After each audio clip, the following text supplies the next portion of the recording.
Good evening, everybody. Good evening. Sue Geelan from Metaneo Counselling and Relationship Education is back to share with you your Sunday nights. And I'm so thrilled that you could be with me tonight. Isn't it nice hanging out with friends? I hope you consider me one of your friends.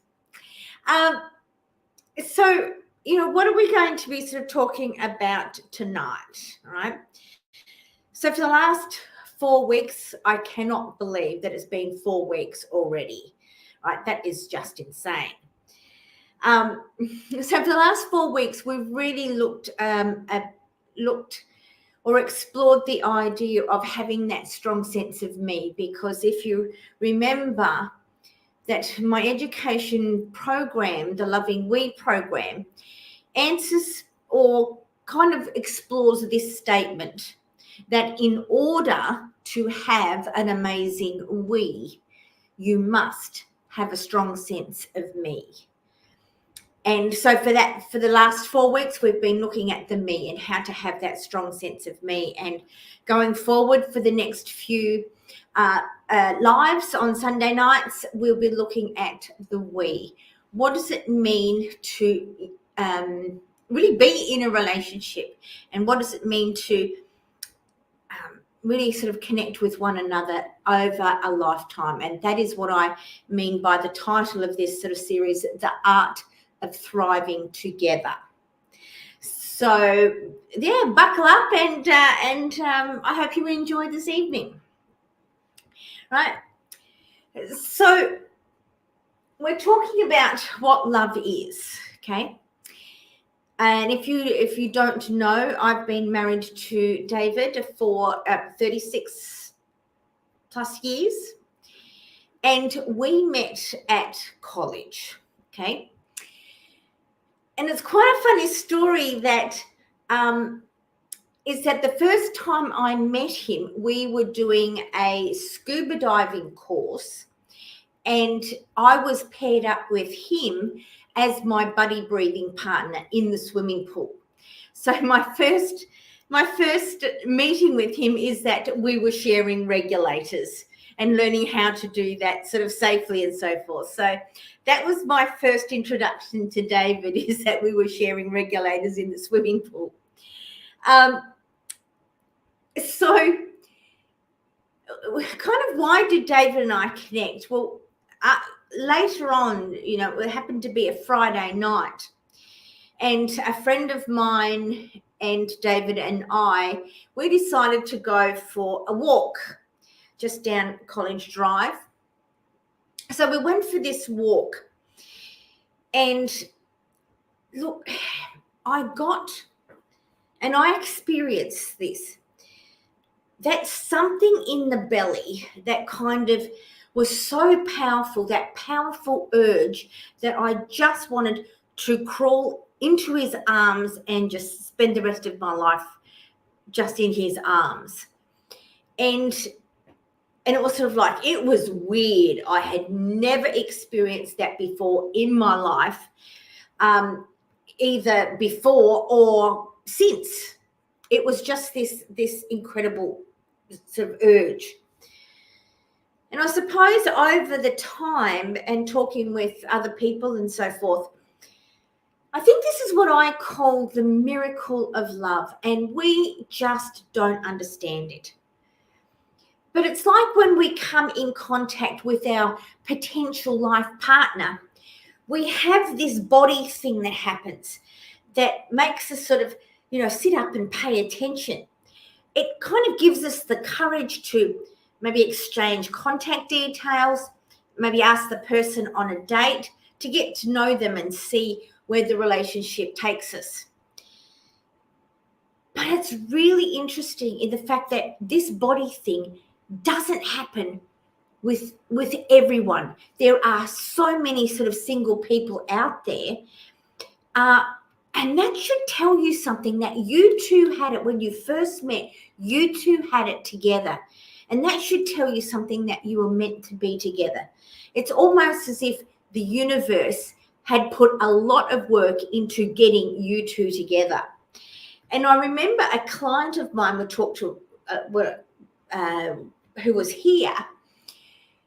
I asked them the same story. How did you guys meet? And they were both from Australia. And they told me the story that they went to Japan having never met one another. And they happened to be at this particular club, pub club. And he wasn't even going because his friend pulled out. And so he sort of went, oh, well, look, I'm going to go anyway. So he went off on this holiday, and she had gone with some friends, but she's not a club person at all. But this particular night, she went with the encouragement of a friend. And it was in this club that these two met and had been in a relationship ever since. And it was sort of like, wow, what are the odds that two people from Australia would journey at the same time, having never known each other, to Japan and go to this one club for them both to meet? It's like mind-blowing, right? And what I mean by, this miracle of love and the universe putting a lot of work together, because that was the same thing that happened with David and I. Now, I wanted to go to this particular college 2 years before I actually went. And for some reason, I didn't get there. Look, there would be delays, there was problem, and literally I had given up, right? I had literally given up and said, well, I'm not supposed to go, so I'm not going. But it was that 2 years later that my friend decided she wanted to go to college, and she wanted me to come with her, just for support and so forth. And so, she pushed and she pushed. I said, oh, Flog, let's just go. And I finally went after a lot of hassles and so forth, which was great, because unbeknown to myself, if I had gone to this college the year that I wanted to go, I would never have met David, because he had taken 2 years off from study to go and work and earn some dollars. And when we came that 2 years later, that was the year that he came back to do his study. And that was the year that we met. And we fell in love eventually, and was married a year later, and kind of the rest is history. So it's really, when you really think about your stories, so, if you are in a relationship, think about how you met your partner. What was your unique story? Because to my guess, it's probably pretty amazing how you guys met. And tonight, this is the topic of love. How do, of all the people in the planet, of the 8 billion people in the planet, you two connected? And so we're going to look at what love is, what the elements of how we can keep that spark alive in our relationships, all right? Because we were born into a family, so really we were born to be loved and to love. But love is not love until it's given away. And once we give it, then we'll receive it. So let's have a look at the two aspects of love. And I'm going to write it down as I do virtually every week. So let's have a look. All right. So love is 1, biology, and 2, it's a choice that requires action. Okay? This is the two things that I think love is. It is biology, and it is a choice that requires action. Okay? So let's have a look at, when I was telling you my story of how I met David and this particular walk. Now, a few years later, I actually asked him, I said, do you remember the walk that we went on? And he said, yeah, I did. I said, did you feel anything then? Was there something unusual about that kind of walk? And he said, I felt a powerful urge to just hold you. And I'm sort of going, me too. It's like, it's a wonder we do, because my friend was there, I was sort of like, we weren't going to act on it. But he had felt the same thing, which is really, uncanny type of thing. But the biology, the aspect of love is the fact that, and well, let me go. Scientists and medical, people and so forth have kind of identified about 64 different hormones that race around our body, around 64. And they actually have sort of come up that there are seven hormones that feed into that feeling of love, that feeling of devotion that we have for each other. And this aspect begins when the brain releases the chemicals as we get, in contact with our potential life partner. And the first two of these hormones, right, is, now excuse my spelling if we can, but it's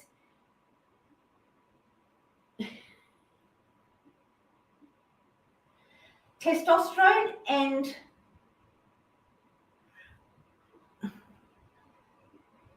estrogen. Okay, testosterone and estrogen, and these two here kind of, talk to each other at the time. Okay, and there was that feeling of instant attraction that we had, and we begin to have those feelings of desire for them, that we want to hang out with them and so forth. All right, these two here kind of explain this initial body sensation that we experience, which makes us sit up and pay attention.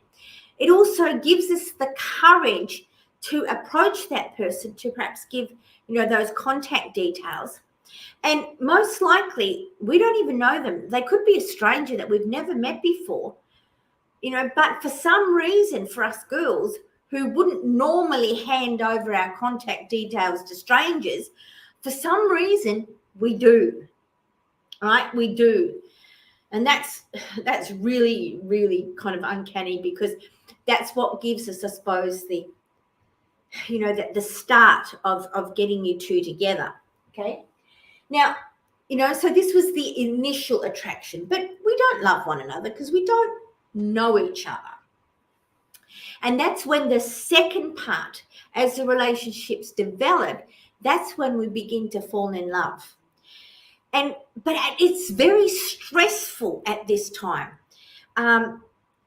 because we get adrenaline and cortisol that comes in because of the stress.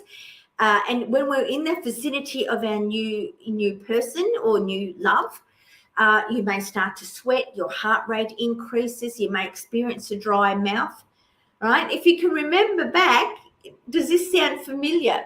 So the first one is adrenaline.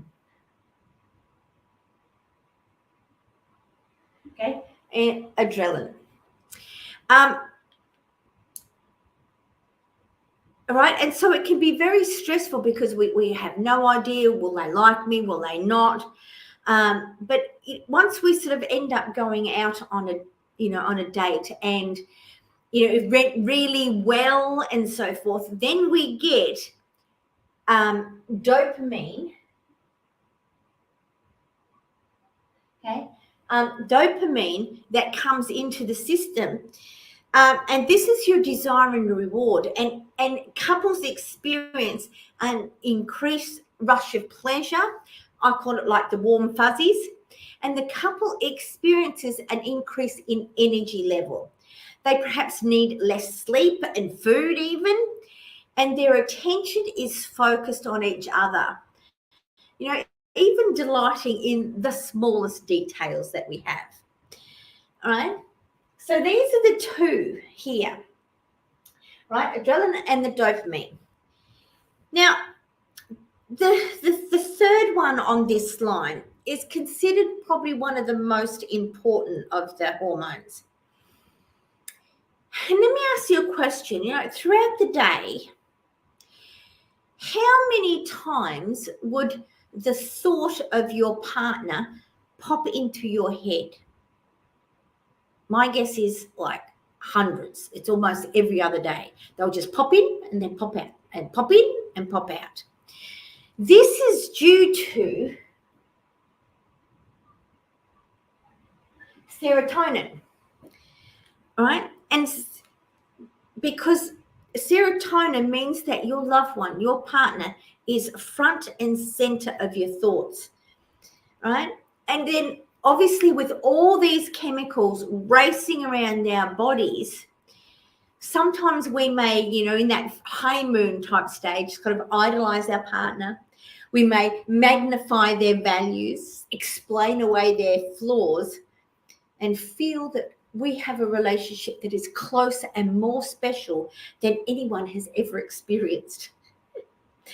And it's these rose-colored glasses or these rose-colored thoughts that that kind of bring the young lovers towards choosing a more permanent relationship.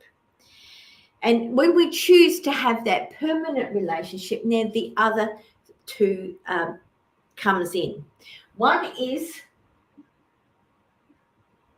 oxytocin and vasopressin. Okay. Oxytocin and vasopressin. And these two hormones, all right, are instrumental in the formation of the attachment that you two have. It is also sort of thought that it's these two hormones that create the bond that you have, and helps couples to stay in that long-term committed relationship. Now, oxytocin, okay, it is traditionally called the cuddle hormone. And when this is activated, it means that you have deep feelings of of attachment by promoting intimacy, like hugging and kissing, touching, that sort of stuff. And maybe the reason for your stay-at-home movie night, cuddling up on the couch, it might be the result of your oxytocin being activated. Okay.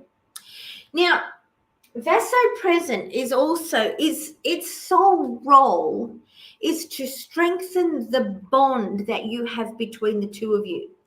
It also helps in the devotion that you have and also the protection that you feel towards each other. Now, it's a bit cruel, I know, but scientists have studied prairie voles, right?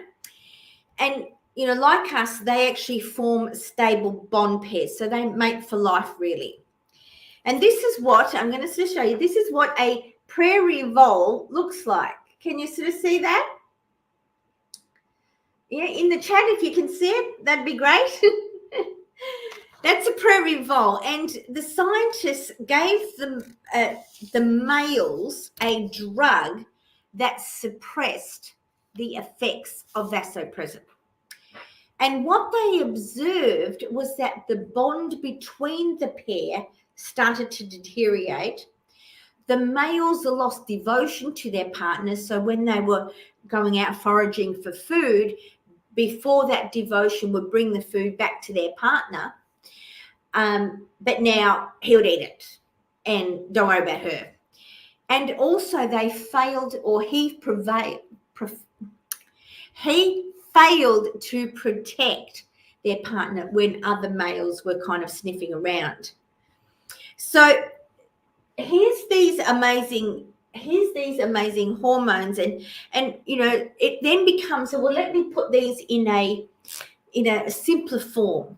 Is that the first two here is about attraction, right? We get attracted to one another. The second here is about the highs of love, and the third is about the bond.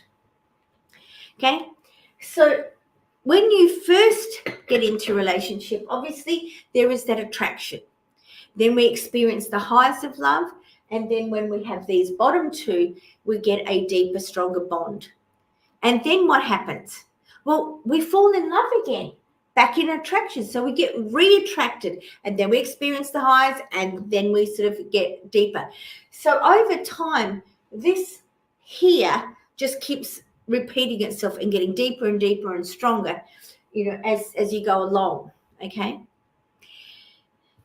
Then the question then becomes, well, why then do we fall out of love? And, the divorce courts are filled with couples who have indicated that the spark has gone out of their relationship. Why?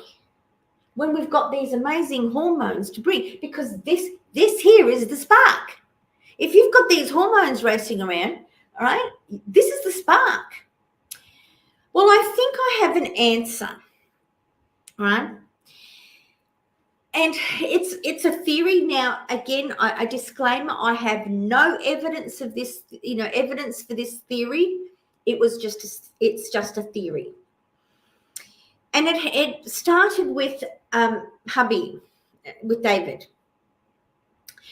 I used to go to bed earlier than him, and he would come in a lot later. Now, I'm the hot one of the family, and he's cold in terms of temperature-wise, body temperature.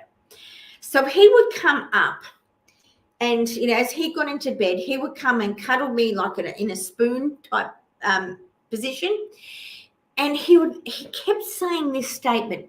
He said, "Man, I always forget just how good it feels, right, to cuddle up to you."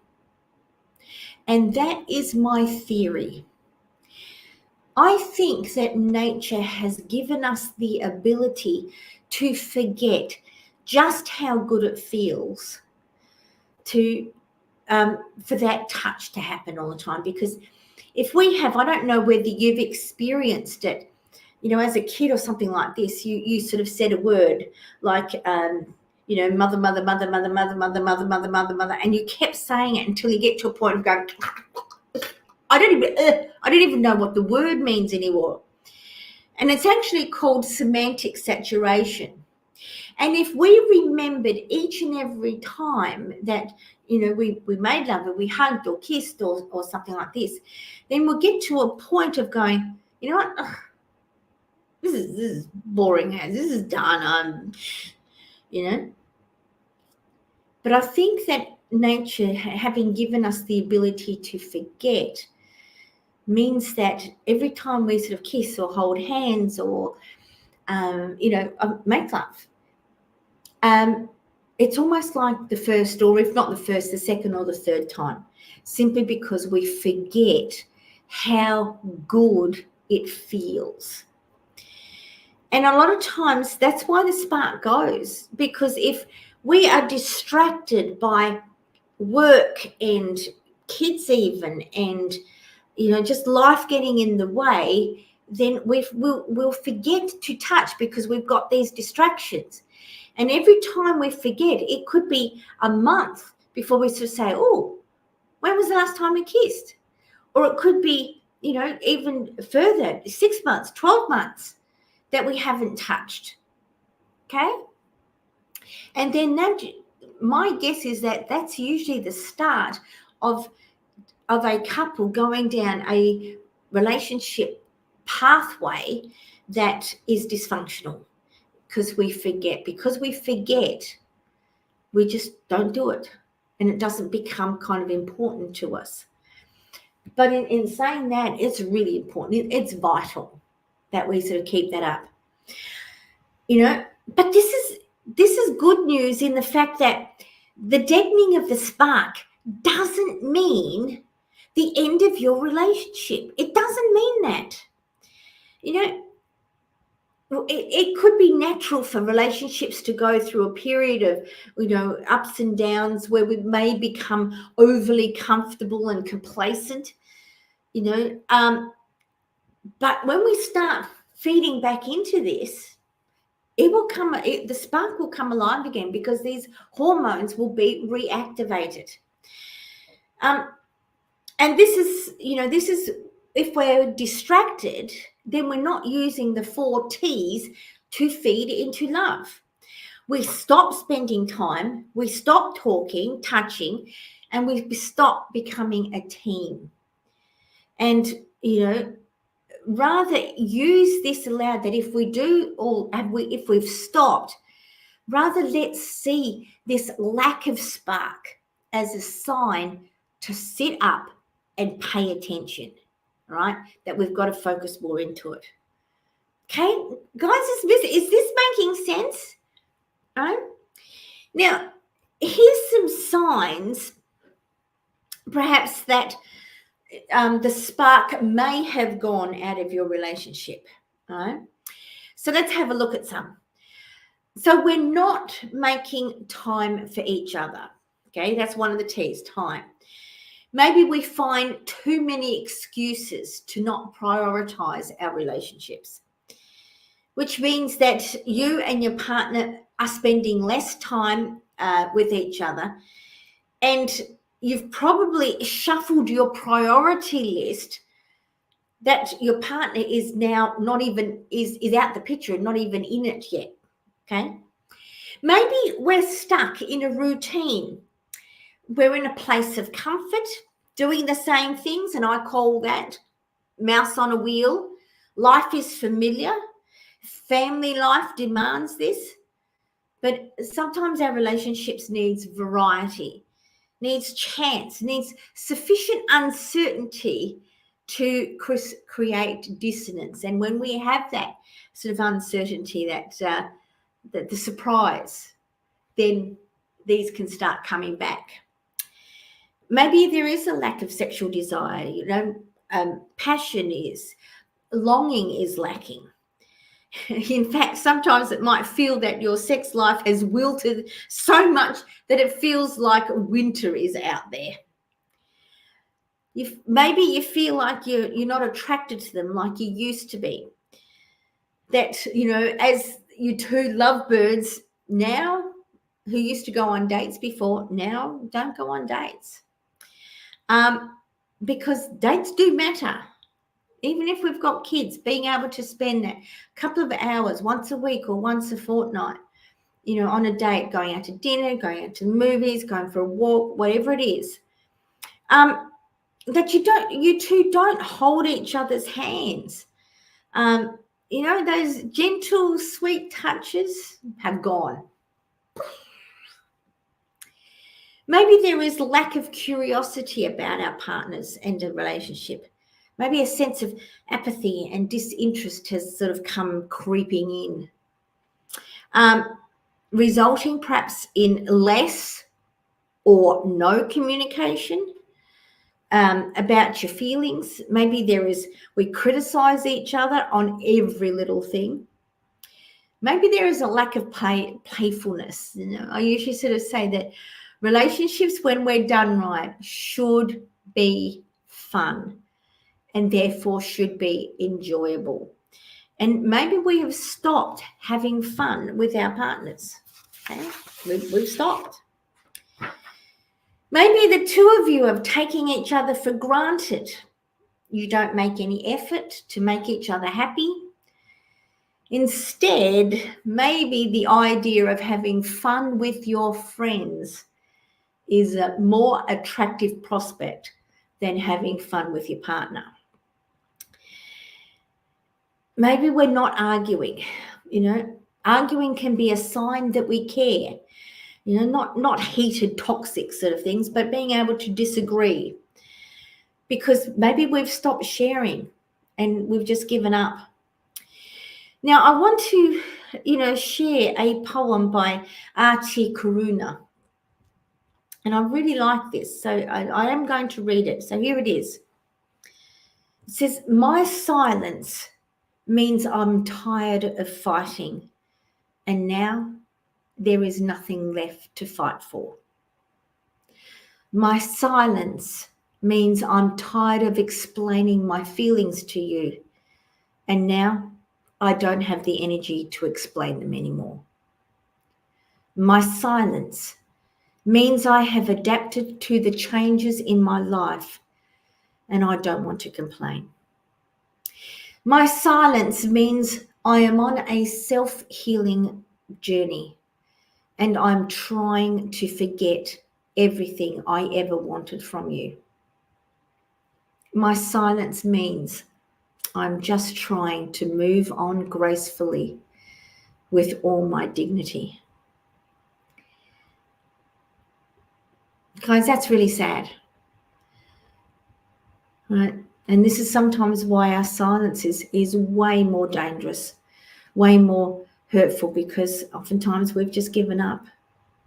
And again, it is my belief is that we don't need to give up on our relationship. We don't need to give up on what we've had, what we've experienced. We just got to do some things differently. And that's what I do, is to help couples create a new relationship, one that you've never seen before, right? But you've got to want it. That's the only thing. You've got to want it. Okay. So what are some things that we can do to start the process? Because now we get down to here, a choice that requires action. And what do you think I mean by this? Well, it means, all right, that it's not enough. It's not enough to sort of say, I love you. Oh, yeah, I love you too. Yeah, I love you too. Oh, yeah, no, I love you to the moon and back. It's not going to cut it. What we need is that it is a choice. It is our choice, but it requires action, which means that we have to show love. Okay, we have to show love. And how do we show love? Well, there is 6 ways that we show love, and my 4 T's, all right, is instrumental. So if you can remember what they are, you've got it right down pat, right? So the first one, okay, is that we have to, or we ought to spend time, right? And what's time? Well, quality time is about giving your undivided attention to your partner. It's not sitting there with, both of you on seats in the lounge and you're sitting on your phones doing nothing. That's not spending quality time. Okay. It shows, when you spend quality time with them, when you've got your undivided, or they've got your undivided attention, it means that you value and prioritize them. Spending time together kind of fosters connection and intimacy, and it is literally crucial for lasting relationships. Okay. And what can we do? All right, what is the action? Because it requires action. So maybe we have to have a weekly date planner. Create a weekly schedule that includes dedicated time for each other. And usually I sort of say to couples that, you've got to have 2 talk nights, okay? 2. Let's say Sunday, Thursday, where for 15 minutes you resolve issues. You resolve the triggers that come into your relationship, where you both write down on pieces of paper on a kitchen table your best outcome for that issue that looks like resolved. You do a brain dump of all the possible solutions.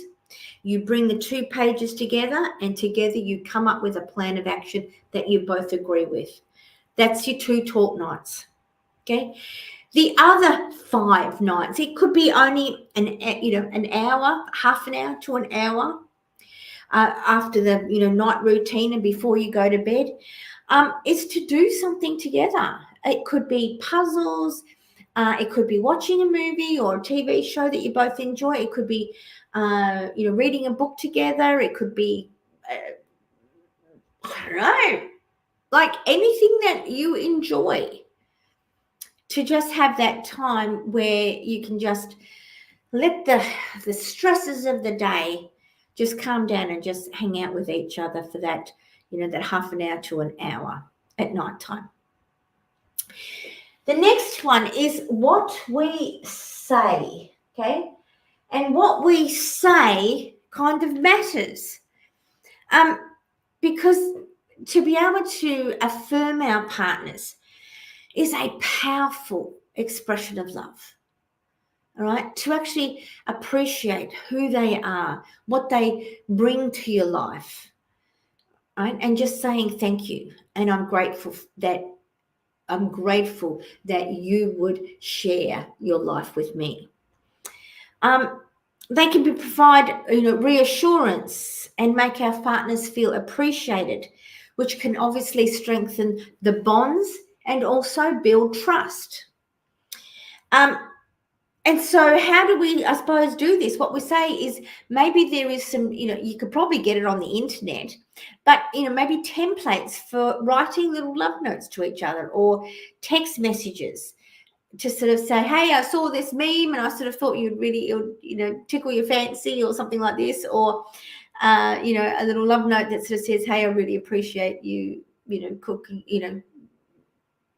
cooking me lunch or dinner last night or something like that, right? Just to be able to be appreciative of each other, okay?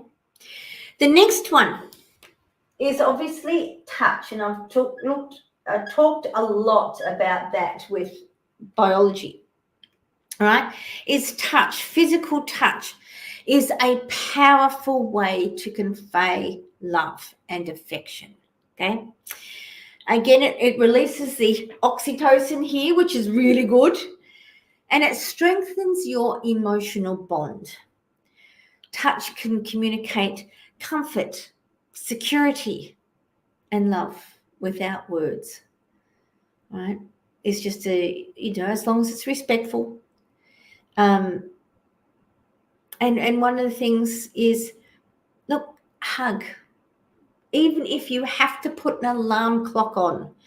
Usually in one of my home plays for my couples is basically you've got to hug twice a day, 2 minutes by the clock, right?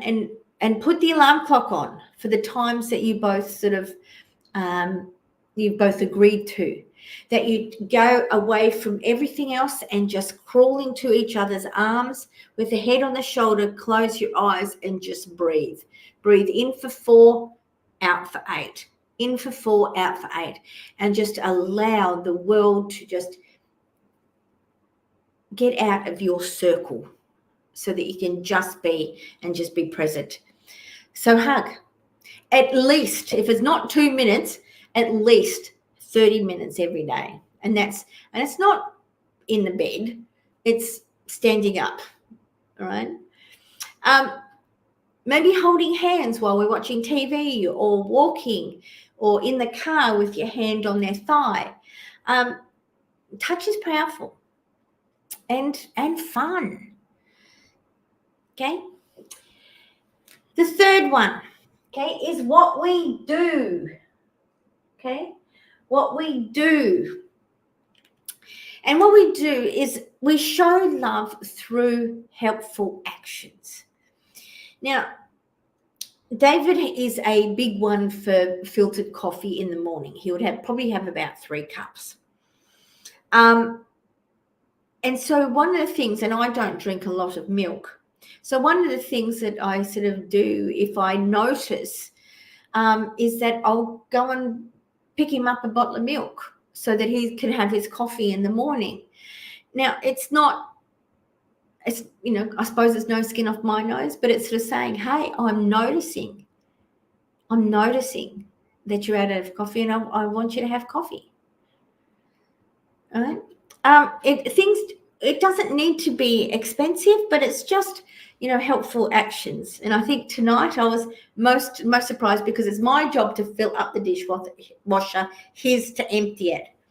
And I was just coming out to here and I sort of opened the dishwasher to get something and it was filled up and I'm going, okay, I didn't fill this up. And so just him doing the dishes tonight was just kind of touched my heart. And that was really nice. Okay, because he doesn't do it very often at all. But it was lovely. And I felt kind of the warm fuzzies. Doing things for our partners can alleviate stress, making them feel valued and supported, and it just helps you, right? Doing something to, kind of give you joy in getting out of ourselves and into doing something for someone else. And so maybe now, what is the action behind this? Maybe you divide the household tasks and then take turns doing them. Usually I sort of say, get a sticky notepads, put all the chores that need to be done in your home, do the best outcome of what that job looks like, resolve that you both input together. And then who's doing what for this month, and pick 3 or 4. Okay, so that's the action behind that. Now, one is buy. Okay, now buy. So gifts are a tangible way to sort of show love. It shows that you're actually thinking about your partner and you're wanting to bring them joy. Gifts can be a reminder of love and thoughtfulness, regardless of their monetary value. So we don't need, huge things. We don't need huge things at all, but we just have to, just help and support one another, which is really, really cool. So that's yeah. So things to buy. So maybe the action behind that one is maybe personalized gift based on their interest and preferences. Track important dates and just plan small surprises for them. Okay. And the last one is space. Okay. It's space. By encouraging space means respecting our partner's need for independence and personal time. Because you guys, remember I just said, you guys are opposite, right? If you're in a partnership, you are opposite, which means that you are going to have different likes and dislikes. And for David and I, he's a big one into heavy metal. Well, to me, that is probably the worst. But he loves it.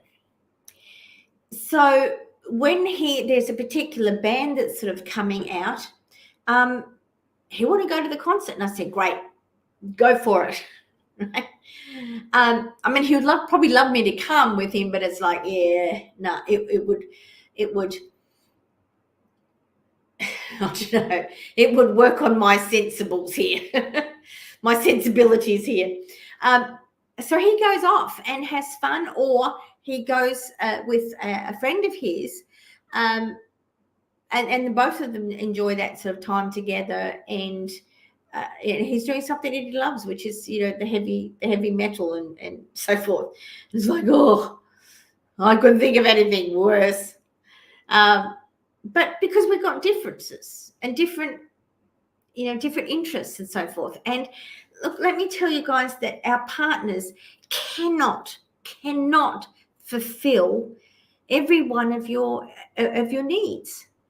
I mean, David loves, talking about politics.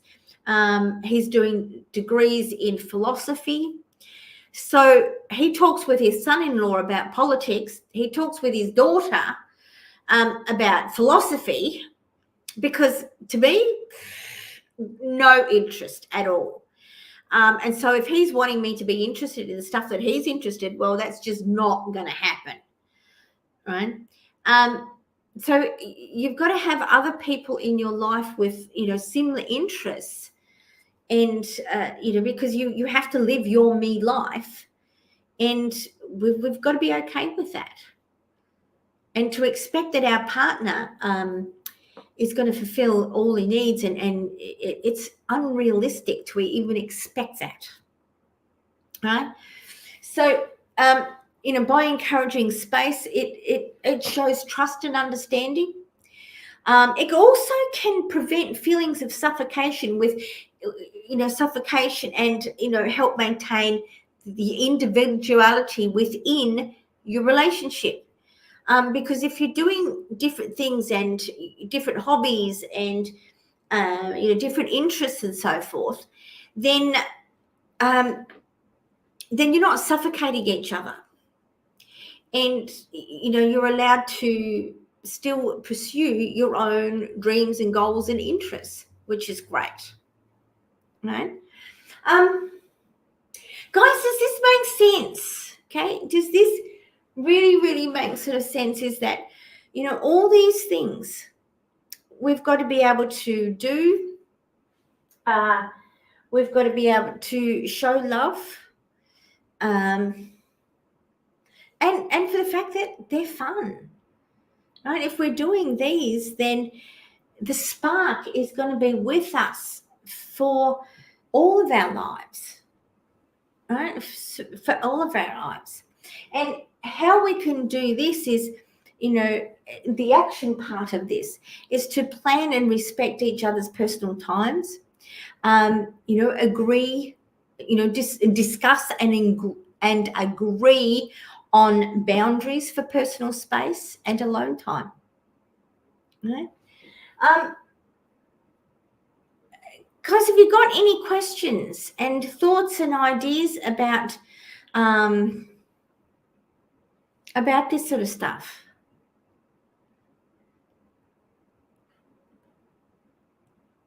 All right. It's pretty cool. Have you ever thought of this before?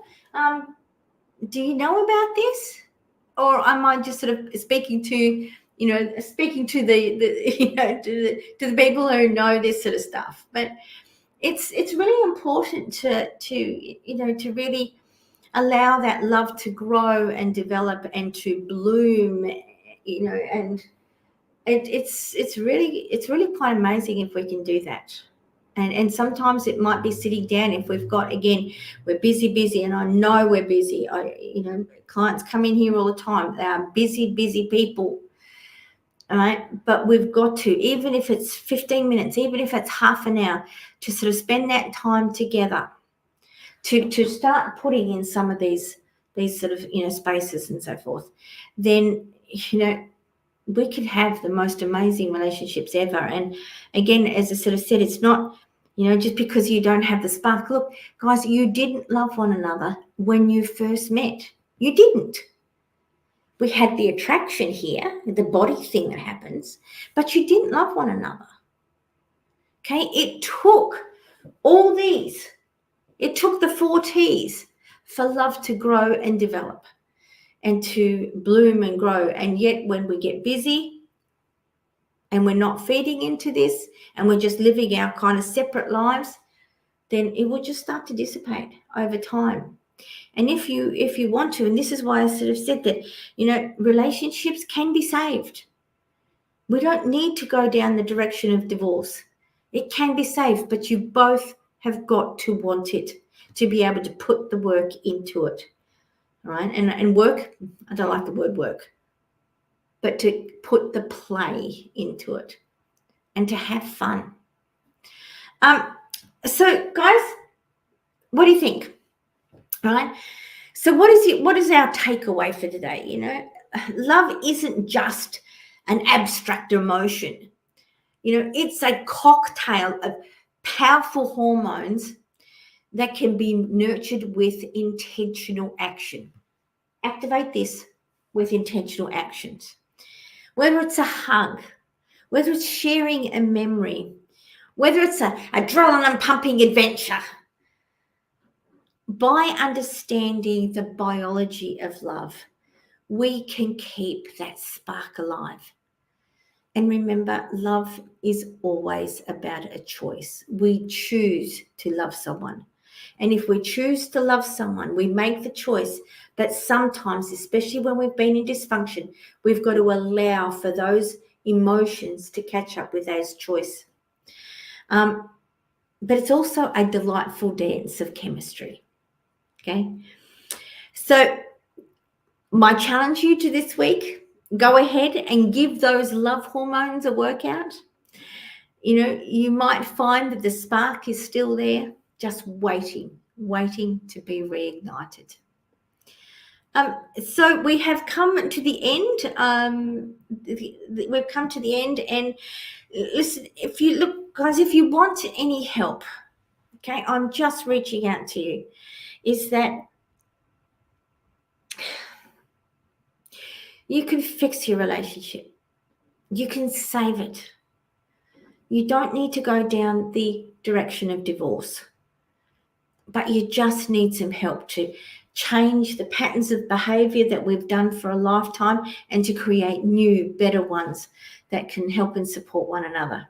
So I encourage you to email me at info@metaneo.com.au, or you can please book in an appointment with me, book in a session with me through metaneo.com.au. Oh, I forgot to add /book-online. Okay. You can, if you put that in, you can book directly with me, and let's get you guys back on track, and let's start making your relationship amazing. Okay. So I'm going to sort of say good night, and yeah, come and spend the next hour with me next Sunday. And next Sunday, we're going to be looking at the relationship as a whole, the 5 killers of relationship, what can really, really hurt our relationship. So watch that space. So come and join me next week, and have an amazing week, and just give your partner, give your kids a hug, and let's get that those hormones working and activated, and have a great life together. So thanks, guys. Be well, and I'll see you next week.